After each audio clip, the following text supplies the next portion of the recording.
'S Morgens wakker worden naast Cecilia is echt heerlijk. Ik geniet dan van die ochtendvoeding samen en daarna is het altijd een gezellige drukte aan de ontbijttafel met iedereen, waar we ons allemaal klaarmaken voor de nieuwe dag.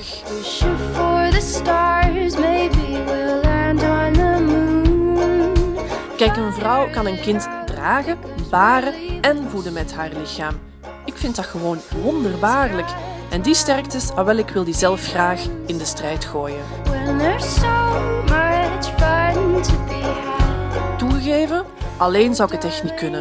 De steun van mijn man en ja, zelfs van de grote broer en zus, die zijn mij veel waard. En samen kunnen we ons drukke leven beste baas.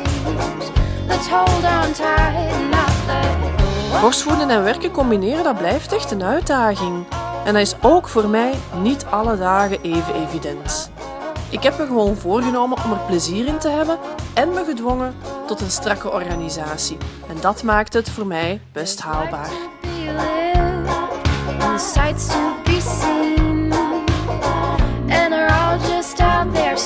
Zodra iedereen de deur uit is 's morgens en ik moet niet meteen weg, ga ik rap eens achter mijn bureau zitten met mijn kolf en al een beetje melk sparen voor de volgende dag. En dat is ook ineens mijn moment om de dag rustig te plannen.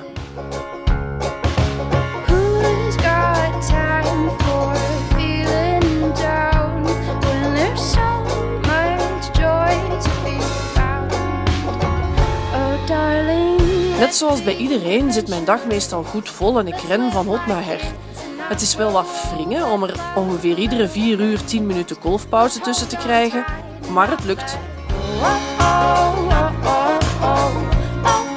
De kribbe die weet perfect hoe ze met mijn moedermelk moeten omgaan.